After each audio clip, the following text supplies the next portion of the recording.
is the George Soros of the right? Where do we find Turkey's Erdogan is not our friend. He's one of the most dangerous dictators in the world, and the United States government and media have no business helping this Islamist megalomaniac and his al-Qaeda partners. If Israel wants to destroy Hamas, Israel should go ahead and destroy Hamas. I'm just getting started. If Israel wants to destroy Hezbollah, Israel should go ahead and destroy Hezbollah. If Israel and Mossad want to pull off Munich 2.0 and take out every last leader of Hamas, wherever they may be hiding from Doha to Dresden, host a red wedding at the Four Seasons in Qatar, the next time Haniyeh and Mashal show up, they should go ahead and do it. Susie, Wiles, Elon Musk, Ramaswamy, Matt Gaetz, Marco Rubio, Tulsi Gabbard, and more. And I'd like to begin by asking a very simple question. Are you better off now than you were 4 years ago? President-elect Donald J. Trump is building his team, comprising of people considered to be fierce loyalists. The latest picks are also people he believes he can trust to execute his agenda in Trump 2.0. After introducing Susie Wiles as chief of staff, in a span of 48 hours, Trump announced his dark horses, one after the other. The 78-year-old president-elect wasted little time to pick his aggressive team to help lead America over the next 4 years. Tapping some of his staunchest defenders and loyalists, here are some individuals that Trump has already chosen for key cabinet positions and senior White House roles.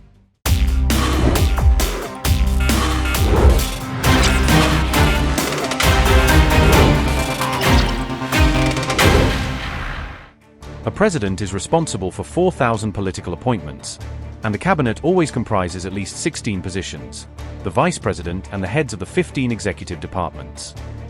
About 1,200 of those presidential appointments require Senate confirmation, and the president-elect now has 68 days to build his team before Inauguration Day on January the 20th, 2025.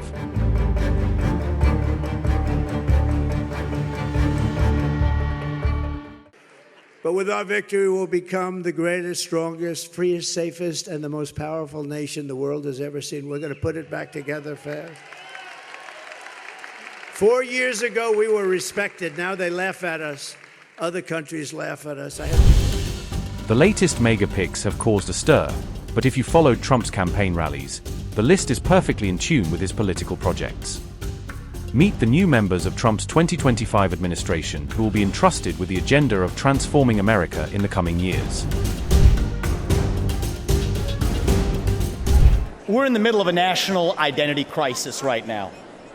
Faith, patriotism, hard work, and family have disappeared, only to be replaced by race, gender, sexuality, and climate. But we're not going to win this election just by criticizing the other side. We're going to win this by standing for our own vision of who we really are. What does it mean to be a Republican in the year 2024? Donald Trump has prioritized his most competent loyalists. Elon Musk and Vivek Ramaswamy will lead a new Department of Government Efficiency, aka DOGE, to cut government spending and streamline bureaucracy. During his campaign trail, Ramaswamy firmly stated that he wants to eliminate the FBI and the Department of Education. Along with Ramaswamy, tech billionaire Elon Musk will also lead the new DOGE department. However, Musk, who currently oversees 6 companies including X, Tesla, and SpaceX, is not expected to become a government employee. He is a great person. I've known him for so long. For the past 16 months, Robert F. Kennedy Jr. I will tell you, we are both in this to do what's right for the country. That's one thing I can tell you. The food that you're feeding them is not filled with chemicals that are going to give them cancer and chronic disease. And don't you want a president that's going to make America healthy again?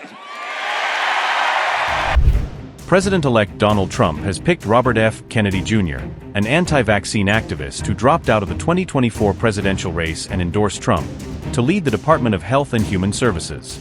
Trump's decision to appoint Kennedy to oversee the Department of Health and Human Services has sparked considerable debate due to Kennedy's views on vaccine safety and public health. The appointment does not come as a surprise, since Trump had made it clear that Kennedy would have a role in his administration. Yes, hi, Doc. He's going to be announced tomorrow, and we have somebody else that's probably coming up with him to be announced, who's a big one. And we're going to do things with energy and with land, interior, that is going to be incredible. And so I look forward to doing the formal announcement, although this is a pretty big announcement right now. Burgum, a multi-millionaire former software company CEO turned two-term governor, launched a White House bid in June 2023.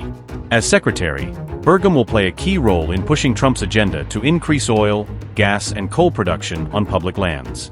Trump revealed his pick during a gala at his Mar-a-Lago resort on November 14th evening. Speaker, do you know who doesn't think the Democrats have presented enough testimony or evidence to impeach President Trump today? It's the Democrats. Sure, here in the House, Democrats running this inquiry have declared they've done everything needed. They have all the testimony and evidence necessary to impeach right now. But right now, down the hall, Democrats in the Senate are saying the exact opposite. They're complaining. They need more evidence and more testimony because Senate Democrats know that House Democrats have built them a house of cards impeachment. John Ratcliffe served as the nation's top spy from late May 2020 until Trump left office in January 2021. As Director of National Intelligence during Trump's first term, John Ratcliffe was part of a rare, late-night news conference just weeks before the 2020 election, where he and other officials pointed to Iran as the source of a flood of emails intended to intimidate American voters. Democrats accused Ratcliffe of declassifying intelligence to benefit Trump, a charge he has always denied. Trump announced that he has selected 44-year-old Fox News commentator and military veteran Pete Hegseth as his pick for defense secretary. Hegseth, known for opposing woke military policies, was deployed in Cuba, Afghanistan, and Iraq while serving with the Army National Guard. He will now lead more than 1 million active duty U.S. troops in the role.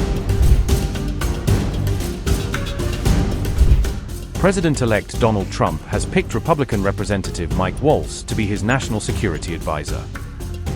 A veteran of the war in Afghanistan and a longtime Trump supporter, Waltz has argued that the U.S. needs to do more to prepare for conflicts in the Pacific. A China hawk who served in the Bush administration, Waltz is seen as more hawkish on foreign policy than some in Trump's orbit. A final question for you, Mr. Singh. How much money, you made mention of the amount of U.S. equipment in Ukraine that is not being used on the battlefield because the Ukrainians don't think it works. Do you have an assessment as to how much money that is? It's in the billions. In the billions. In the billions. And so U.S. taxpayers are paying for the inflation to send stuff to Ukraine that doesn't even work, and it's magnitudes more than on the stuff we're spending for ourselves that does work. Thank you for your testimony. It's illuminating and enraging all at the same time. I yield back. The Florida Republican congressman, who in 2023 successfully pushed to oust Kevin McCarthy from his post as Speaker of the House, is a fierce ally of Trump. He was previously named as part of a sex trafficking investigation by the Justice Department and has also come under scrutiny for alleged sexual misconduct. Donald Trump's announcement, however, prompted Gates to resign from Congress to take up the Attorney General role, ending the investigation. She was a lieutenant colonel. That's not bad. Lieutenant colonel. Not bad. I didn't know that. I just found out. I said, put it down. You got to put that down. That's bigger. That's better than all the other stuff I read. But no, she's a special person. She's got great common sense, great spirit. She loves our country, and she loves the people in this room. Tulsi Gabbard. Tulsi, please.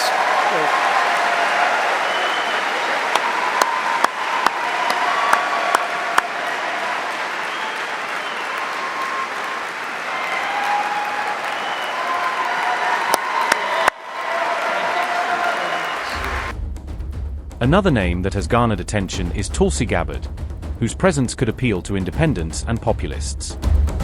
The former Army Reserve Lieutenant Colonel has previously criticized the Biden administration's foreign policy. Gabbard, a Democrat-turned-fervent Trump supporter and conservative media personality, will now oversee all 18 of the nation's intelligence agencies.